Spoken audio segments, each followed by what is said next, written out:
Good morning all of you. आज का हमारा नेक्स्ट टॉपिक है, ठीक है, लास्ट यूनिट है हमारी, जो सेकंड यूनिट है उसके हमारे 2 टॉपिक्स रहते हैं, 2-3 टॉपिक्स तो वो हम करेंगे, बाकी हमारा सिलेबस कंप्लीट हो चुका, ठीक है। तो आज हम बात करेंगे ई लर्निंग की, ठीक है बेटा। ई लर्निंग, वैसे तो आजकल सभी को पता है कि ई लर्निंग बहुत ही हमारी इम्पॉर्टेंस है, ठीक है।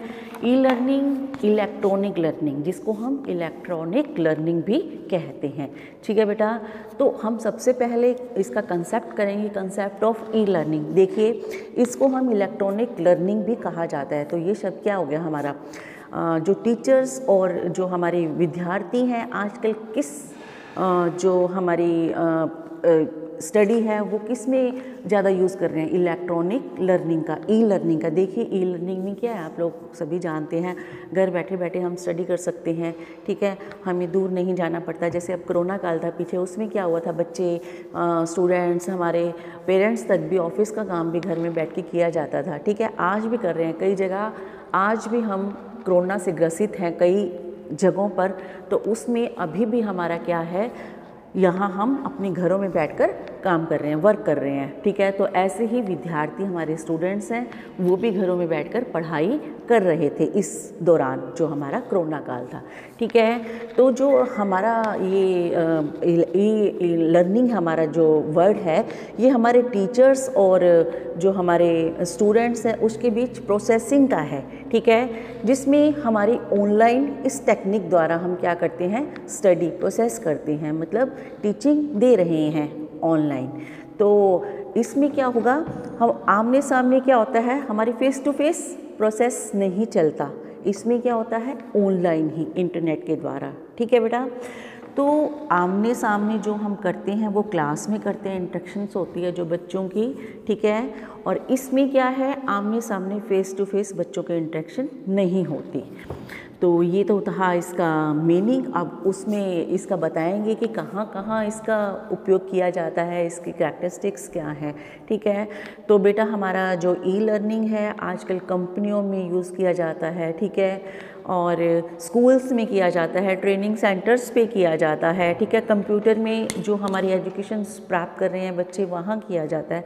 तो इसका क्या है, हमारे आजकल के टाइम में बहुत ही महत्व है। आप देखोगे कहीं पर भी आप मार्केट में चले जाओ, ठीक है, बैंक में चले जाओ, शॉप्स पर चले जाओ, कहीं पे भी जाओगे, मॉल्स में जाओगे, अब तो वहाँ पर क्या है, आपको कंप्यूटर ही मिलेंगे, उसी के द्वारा बिल करते हैं, ठीक है। कोई मैसेज लेना देना हो तो कंप्यूटर के द्वारा, इंटरनेट के द्वारा ही हम क्या करते हैं, मैसेज दे ले सकते हैं, ठीक है। तो यहाँ बैठे बैठे हम फ़ौरन में जो मैसेज, हमें पिक्स चाहिए, मैसेज चाहिए, वो बैठे बैठे हम मंगवा सकते हैं, भेज सकते हैं। तो हमारा ये क्या है, आजकल इंटरनेट ने हमारी जो एक दूसरे का डिस्टेंस है वो हमारा कम कर दिया है। नेशनल के इंटरनेशनल लेवल पर भी ये डिस्टेंस कम हो गया। तो हमारे लिए बहुत ही इम्पॉर्टेंट है हमारी ई लर्निंग, ऐसे ही हमारी। हाँ जी, देखिए कैरेक्टरिस्टिक्स क्या है। सबसे पहले फर्स्ट पॉइंट है, to make learning program effective. जो हमारा ई लर्निंग टेक्निक है, इससे हमारी जो हमारा प्रोसेस, टीचिंग का प्रोसेस है, वो बहुत ही इम्पॉर्टेंट बन गया है, उसमें बहुत ही हेल्प मिल रही है। अब देखिए, बच्चे कोरोना काल में आ जा नहीं सकते थे, तो हमने क्या है, टीचर्स ने उनको घर बैठे बैठे क्लासेस दी है, ठीक है, जिससे बच्चों का स्टडी का कोई नुकसान न हो। नेक्स्ट है आपका flexible and knowledge packed teaching methods. तो इसमें जो भी टीचिंग मेथड्स हैं, शिक्षण विधियां हैं, वो क्या है, हमारी नॉलेज से भरपूर होती है, जिसका जो लाभ है वो लर्नर उठाते हैं। तो इसमें टीचर्स के द्वारा जो बच्चों को नॉलेज दी जा रही है, बहुत ही उनके लिए हेल्पफुल नॉलेज है, ठीक है। तो बच्चों को घर बैठे बैठे ही इतने अच्छे मेथड्स द्वारा वहाँ पे टीचर कोई कमी नहीं छोड़ती। जैसे क्लास में बच्चों को अच्छे से पढ़ाते हैं, ऐसे ही टीचर्स क्या हैं, इसमें प्रोसेस ई लर्निंग में बच्चों को अच्छे से पढ़ा रहे हैं, ताकि बच्चे क्या रहें, आगे बढ़ते रहें और उनका कोई भी नुकसान न हो सके, ठीक है बेटा। क्विक एवोल्यूशन, ठीक है, एवोल्यूशन क्या है, हमारा मूल्यांकन। जो ई लर्निंग है, इसके माध्यम से क्या है, टीचर क्या करता है, एवोल्यूशन भी कर रहा है, टेस्ट ले रहे हैं, ऑनलाइन टेस्ट चल रहे हैं बच्चों के, ठीक है, ऑनलाइन स्टडी चल रही है, आप उनसे क्वेश्चन सुन सकते हो, क्वेश्चन बता के उनका आंसर सुन सकते हो। तो ये क्या है आपका, कि ऑनलाइन कुछ भी हमारा जो हम चाह रहे हैं, टीचर जो भी एवोल्यूशन करना चाहता है वो बच्चे का कर सकता है। ठीक है बेटा। नेक्स्ट है आपका नॉलेज मैनेजमेंट। तो जो हमारा ई लर्निंग है, इसके द्वारा जो हमारा एडमिनिस्ट्रेशन जो है सारा, वो भी मान लीजिए कोई भी उनको किसी पेरेंट्स को हेल्प चाहिए तो वो क्या है, इसके द्वारा टीचर्स से बातचीत भी कर सकते हैं, टीचर की हेल्प भी ले सकते हैं। ठीक है। और टीचर्स को अगर स्टूडेंट्स के बारे में कोई भी नॉलेज चाहिए वो भी उससे गेन कर सकते हैं नेट के द्वारा।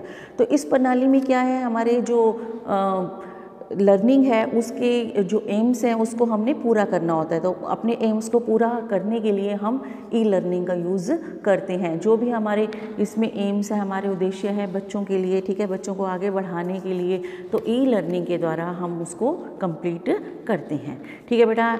नेक्स्ट है आपका लर्निंग ऑफ कन्वीनियंस। तो इसमें क्या है आपका कि जैसे हम सुविधा अनुसार हम यूज़ करना चाहते हैं इस सुविधा का, वो हम कर सकते हैं, चाहे वीडियो कॉन्फ्रेंसिंग के थ्रू हो, चाहे वो टेली कॉन्फ्रेंसिंग के थ्रू हो। ठीक है। तो इस टेक्निक्स में हम ये यूज़ कर सकते हैं। ठीक है बेटा। नेक्स्ट है आपका मोर कॉम्प्रिहेंसिव कॉन्सेप्ट, कि अधिक हमारा जो ये बहुत ज़्यादा विस्तृत है जो हमारा ई लर्निंग है, ये कंसेप्ट क्या है हमारा कंप्यूटर और वेब टेक्नोलॉजी का ये प्रयोग करता है। तो ये इस टेक्निक्स के द्वारा हम बहुत सारी चीज़ें, बहुत सारे जो हमारे एम्स हैं उसको हम कंप्लीट कर सकते हैं। ठीक है बेटा। तो उसके बाद ये आपका करैक्टरिस्टिक्स हो गया। ऐसे इसकी कुछ करैक्टरिस्टिक्स के बाद आप ये बेनिफिट बता सकते हो कि हमारे लिए ये ई लर्निंग की यूटिलिटी क्या है, उपयोगिता क्या है। ठीक है। और उसके बाद इसकी लिमिटेशंस बता सकते हो। तो फ्लैक्सिबिलिटी आपको जब इम्पॉर्टेंट पता चल गया, उसकी करैक्टरिस्टिक्स पता चल गया, तो ये इसकी इम्पॉर्टेंस भी आप डाल सकते हो। मैं आपको बता देती हूँ 2-4। फॉर एग्जाम्पल मान लीजिए फर्स्ट पॉइंट है हमारा फ्लैक्सिबिलिटी। देखिए ई लर्निंग के द्वारा हमारी फ्लैक्सिबिलिटी भी बढ़ती है। जैसे जो भी हमारी ई लर्निंग है इसके माध्यम से हम क्या कर सकते हैं, अपनी इन जो हमारे माध्यम हैं सीडी द्वारा, डीवीडी द्वारा, मोबाइल फ़ोन द्वारा, इनका प्रयोग करके हम ई लर्निंग को इनका यूज़ करके हम अपनी जो हमारी दिक्कतें हैं उसको हम कम कर सकते हैं। ठीक है। तो इनके द्वारा हम मैसेज ले दे सकते हैं और अपनी स्टडी को भी कायम रख सकते हैं। बेनिफिट्स सारी जो हमने करैक्टरिस्टिक्स करी हैं वो सारे बेनिफिट्स इसमें हम डाल सकते हैं। ठीक है। Self pacing. तो सेल्फ पेसिंग हम जहाँ मान लीजिए जिस गति से हम काम कर रहे हैं, बच्चा इसमें क्या है अपनी ही गति के अकॉर्डिंग, अपने ही जो वो चाहता है कि हमें धीरे सीखना है, तेज़ सीखना है, तो उसका प्रयोग इसमें कर सकता है। जैसे ई लर्निंग के द्वारा क्या होता है, बहुत सारी बच्चों को सुविधाएं भी दी जाती है, हेल्प की जाती है। बच्चों को जो इंडेक्स है उसके अकॉर्डिंग वो बार बार, कई बार क्या होता है हमें कोई जो वीडियो होती है बार बार टेक्स्ट के ऊपर हमारी बहुत सारे सेमिनार्स के ऊपर होती है, तो उसमें क्या करते हैं बच्चों को कुछ देखना भी होता है बार बार रिवाइज़ करके। उनको ये होता है कि ये शायद हम अभी हमें समझ नहीं आया कुछ कंसेप्ट, तो वो कंसेप्ट दोबारा देखने के लिए भी हम इनका यूज़ कर सकते हैं। ठीक है। तो हमारा जो करिकुलम है उसके अकॉर्डिंग भी आप जितनी बार उसको देखना चाहो तो उसके अकॉर्डिंग आप देख सकते हैं, क्योंकि इसमें हमारी कई वीडियोज़ होती हैं, कई ऐसी जो कंप्यूटर द्वारा हमें पढ़ाया जाता है, तो उसमें हमारी रिकॉर्डिंग वीडियोस भी होती हैं। ठीक है। कुछ वीडियो कॉन्फ्रेंसिंग के थ्रू भी होती है, कुछ हमारी टेली कॉन्फ्रेंसिंग के थ्रू, तो बहुत सारी चीज़ें ऐसी फैसिलिटी है जो हम दोबारा भी यूज़ कर सकते हैं। ठीक है बेटा। Similar learning. ई लर्निंग में क्या है, सभी विद्यार्थियों के लिए क्या है ये, इसमें ट्रेनिंग सभी को मिलती है। ठीक है। इक्वल सबके साथ बिहेव किया जाता है और ट्रेनिंग में सबको अवसर मिलता है। ठीक है। चाहे वो किसी भी स्थान पर रहता हो बच्चा, बस कनेक्ट होना चाहिए इंटरनेट से। ठीक है बेटा। तो इस तरह से ये बहुत सारी इसकी आप लिख सकते हो, और भी इसके अलावा यूनिवर्सलाइजेशन है, स्टडी ऑफ कन्विंस है, तो बहुत सारी चीज़ें ऐड इसमें कर सकते हो।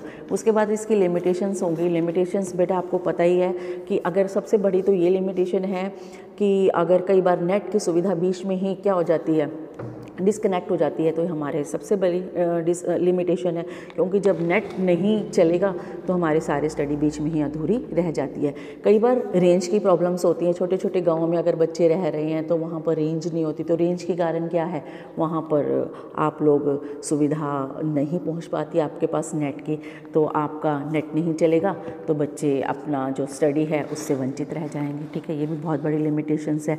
नेगेटिव एटीट्यूड, कई बार क्या होता है, नए नए के चक्कर में बच्चा टेक्नोलॉजी यूज़ करनी भी नहीं आती बच्चे को, तो वो क्या करता है, कई बार इसका नेगेटिव इफ़ेक्ट भी पड़ता है बच्चों के ऊपर, क्योंकि वो जो ये टेक्नोलॉजी है यूज़ करने की बजाय उसका गलत इफ़ेक्ट हो जाता है, उनके जो सिलेबस है, जो वो करना चाह रहे हैं वो उनका कंप्लीट नहीं हो पाता, तो वो पीछे भी रह जाते हैं बच्चे। ठीक है, जिसके कारण कि ये आपका बहुत बड़ा नुकसान है। ठीक है बेटा, तो ऐसे ही आपकी लैक ऑफ मॉडर्न फैसिलिटीज़, जो आधुनिक सुविधाएं हैं, उसका बेनिफिट्स के साथ साथ अभाव भी है, क्योंकि आपका अभाव, कई बार क्या होता है, हमें जो टीचर्स से कुछ फेस टू फेस होते हैं तो हमें कुछ कन्फ्यूज़न होती है जो हम दूर कर सकते हैं, लेकिन इसमें कई बार कई ऐसी कन्फ्यूज़न होती है जो बच्चा पूछ नहीं पाता, तो थोड़ा सा फेस टू फेस होने में और बाद में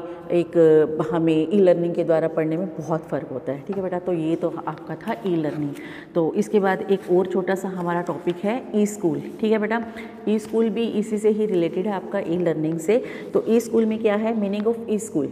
ठीक है, तो ई स्कूल क्या है, एक व्यवहारिक रूप से हमारा क्या है, साइबर स्कूल होते हैं ये, साइबर स्कूल, जहाँ पर हम नेट के द्वारा बच्चों को क्या करते हैं, स्टडी देते हैं।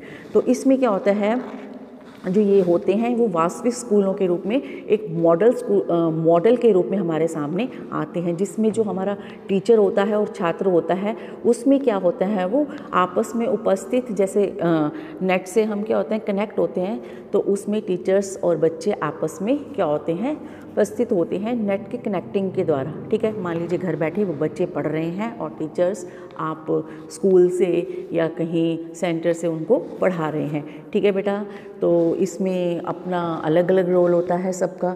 तो इन स्कूलों में क्या होता है कि न्यू टेक्नोलॉजी होती है, जो हमारे अधिकतम कंप्यूटर होते हैं वो यूज़ होते हैं, इंटरनेट यूज़ होता है, ईमेल यूज़ होता है, डीवीडी, वीडियो कॉन्फ्रेंसिंग, ठीक है, ऑडियो कॉन्फ्रेंसिंग, टेली कॉन्फ्रेंसिंग, तो ये सभी इसमें यूज़ होते हैं। इन सभी सुविधाओं के अकॉर्डिंग ही हम ये जो स्कूल्स हैं वो हम उसमें स्टडी दे सकते हैं। ठीक है बेटा, तो इसका बेनिफिट्स भी आप देख सकते हो कि जो आजकल ई स्कूल्स हैं उसमें बहुत सारी फैसिलिटीज़ हैं, क्योंकि नई टेक्नोलॉजी द्वारा बना हुआ है। इसके हमारे बेनिफिट्स भी होते हैं कुछ, ठीक है, जैसे फ्लैक्सिबिलिटी है। इसमें क्या करते हैं, जब हम लर्निंग के दौरान इसमें क्या है, जो चीज़ चाहिए बच्चों को सुविधा के अकॉर्डिंग हम उसी रेंज में, उसी गति में हम उनको पढ़ा सकते हैं और बैठे बैठे क्या है वो अपना कार्य अपने घर पर ही कर सकते हैं। ठीक है बेटा, क्योंकि उनको घर बैठे बैठे ये सारी सुविधाएं दी जाती है। आजकल आप लोगों ने देखा होगा कि ई लर्निंग जो ई स्कूल्स हैं बहुत बेनिफिट है बच्चों के लिए, क्योंकि इसके लिए क्या है, उनको घरों से बाहर नहीं निकलना पड़ता, जस्ट उनका टाइम भी वेस्ट नहीं होता। ये सारे क्या है इनका बेनिफिट्स है कि वो अपना स्टडी में ही ध्यान होता है उनका। ठीक है ना, इसके लिए बहुत सारी हमें फर्नीचर्स की ज़रूरत होती है, रूम्स की ज़रूरत होती है। ये सब क्या है, ये हमारा क्या होता है कि उन जो पढ़ा रहे हैं, जिन स्कूल्स के द्वारा ये स्कूल्स किए जाते हैं, स्टडी इसमें दी जाती है, तो वो क्या है, उनको भी क्या है बेनिफिट है कि ना उनको फर्नीचर की इतनी व्यवस्था करनी पड़ती है। तो ये सब क्या है, इसके बेनिफिट्स हैं बेटा। ठीक है, और क्या है, यूज़ ऑफ न्यू टेक्नोलॉजी। इसमें क्या है, नई टेक्नोलॉजी का हमें यूज़ करने में पता चलता है, जैसे डीवीडी हो गया, टेली कॉन्फ्रेंसिंग हो गया, वीडियो कॉन्फ्रेंसिंग हो गया। तो इससे हम अवगत होते हैं, हमें पता चलता है, इस नई टेक्नोलॉजी के द्वारा हम बैठे बैठे देश विदेश में क्या है नई नई चीज़ों के बारे में ज्ञान भी प्राप्त करते हैं। ठीक है बेटा, प्रेजेंस और क्या है इसमें कि यूज़फुल और एडमिनिस्ट्रेशन के लिए यूज़फुल है, जैसे मैंने अभी बताया। उसमें क्या है, टीचर्स जो कोचिंग दे रहे हैं, स्टडी दे रहे हैं, उनको ना फर्नीचर की ज़रूरत है, क्योंकि बच्चे नहीं आएंगे तो उनको फर्नीचर नहीं चाहिएगा, बिजली का बिल बचेगा उनका। ठीक है, तो ये सब चीज़ें क्या है, उनका बच्चे जो फैंस चलते हैं, लाइटें चलती हैं, वो बिल भी उनका बचेगा। तो उनके लिए भी बहुत सारा ये जो है एडमिनिस्ट्रेशन के लिए है, उनके लिए भी ये बेनिफिट है। ठीक है, तो इसमें क्या है, कक्षा में कई बार क्या होता है, हम बच्चों को क्या होते हैं जो हमारे यूज़फुल एडमिनिस्ट्रेशन में इसमें बच्चों को कहते हैं चुप हो जाओ, अनुशासन बनाए रहिए, डिसिप्लिन में रहिए, तो ये भी हमें टीचर्स को बार बार नहीं कहना पड़ता। तो इसके लिए बहुत सारी चीज़ें जो होती हैं, समय की कई बार पाबंदी होती है, स्कूल से आने में बच्चों को दूर से आते हैं, उनको टाइम लगता है, तो इसमें टाइम की पाबंदी इतनी नहीं होती। तो इसमें घर बैठे आप आराम से अपनी क्लासें अटेंड कर सकते हो कि इसमें ये डर नहीं रहता कि हमें इतने बजे तक स्कूल में पहुंचना है। ठीक है बेटा, तो ये स्कूल में है, बैठे बैठे हम क्या कर सकते हैं, वहाँ पर एवोल्यूशन भी कर सकते हैं टीचर आपका घर बैठे स्टूडेंट्स का। तो इसकी भी कुछ लिमिटेशंस होती हैं। कई बार क्या होता है, टीचर्स होते हैं जो अपने कर्तव्य के प्रति लापरवाही करते हैं। कहने का मतलब कि अगर बच्चे उनके सामने होते हैं तो फेस टू फेस बच्चे उनसे कई टॉपिक्स पे डिस्कशंस भी होता है, उनको अच्छी नॉलेज मिलती है। लेकिन इसमें क्या है, जब टीचर आपको बैठे बैठे बता रहा है कंप्यूटर से, आप इस स्कूल के द्वारा आप बच्चों को नॉलेज दे रहे हो, स्टडी दे रहे हो, तो वो इतना क्या घर में जब सभी बच्चे पढ़ रहे हो, मतलब सभी बच्चे स्टडी ले रहे होते हैं, तो वो क्या है, कई बातों में अच्छे से मीनिंग नहीं पूछ पाते, शर्माते हैं कि सभी बच्चों को पता चलेगा। ठीक है, कई बार ऐसा हो जाता है कि सभी बच्चों के पास वो जो पूछना चाहते हैं क्वेश्चन चला जाता है, इसलिए इस तरह से कई बच्चे क्वेश्चन भी नहीं करना चाहते और उसकी जो मीनिंग से वो वंचित रह जाते हैं। तो इस तरह से ये क्या है, इसकी लिमिटेशंस भी हमारे सामने आती है।